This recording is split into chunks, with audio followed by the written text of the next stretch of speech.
ଆଜିର ଏକ ଭାବପୂର୍ଣ୍ଣ କବିତା ମୋ ଅଜା। ଲେଖିବାକୁ ଦୁଇଟି ବର୍ଣ୍ଣ ସିନା, ମଣିଷଟା ମୋର ଅତି ଆପଣାର।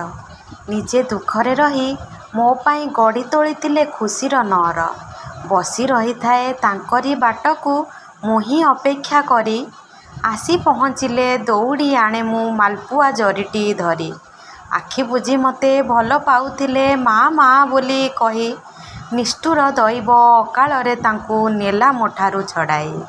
ମନେ ଅଛି ମୋର ଗଣିତ ପାଠକୁ ବୁଝାଉଥିଲେ ପ୍ରାଞ୍ଜଳ କରି।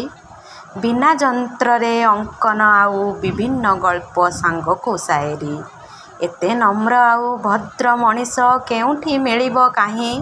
ସାରା ଜୀବନ ମୋ ଆଦର୍ଶ ରହିବେ ଏଥିରେ ସନ୍ଦେହ ନାହିଁ। ସେଦିନର ଶେଷ ଦେଖାଟିକୁ ତୁମ କେମିତି ଭୁଲିବ ଏ ମନ। ଅଜା ଡାକିଦେଲି ସଙ୍ଗେ ସଙ୍ଗେ ଲୋତକ ପୂର୍ଣ୍ଣ ହେଲା ତାଙ୍କ ନୟନ। ଆଇସିୟୁ ଭିତରେ ଶୁଣିବାକୁ ମିଳିଲା ଯନ୍ତ୍ରପାତିର କମ୍ପନ। ସ୍ପଷ୍ଟ ଭାଷ ମିଳୁଥିଲା ଯେମିତି ଫେରିବାକୁ ମୋତେ କରୁଥିଲ ବାରଣ। ଇଚ୍ଛା ନଥିଲେ ବି ବାହାରିଲି ମୁଇଁ ଆସିବି ବୋଲି। ପୋଷାକଟି ମୋର ତୁମ ହାତ ତଳେ କହିଲା ଯାଆନି ଚାଲି। ପଛକୁ ଚାହିଁ ମୋ ଗଡ଼ିଗଲା ଲୁହ ଦୁଇ ଧାର। ଭାବି ମୁଁ ନଥିଲି ଦେଖିବି ତୁମକୁ ସେଇଠି ହିଁ ଶେଷ ଥର। ଉପରକୁ ସିନା ହସୁଥିଲା ଭାରି ତୁମରି ଏ ନାତୁଣୀ। ଭିତରେ ଭିତରେ କେତେ ଯେ କାନ୍ଦିଛି ହେବ ନାହିଁ ତାକୁ ବଖାଣି।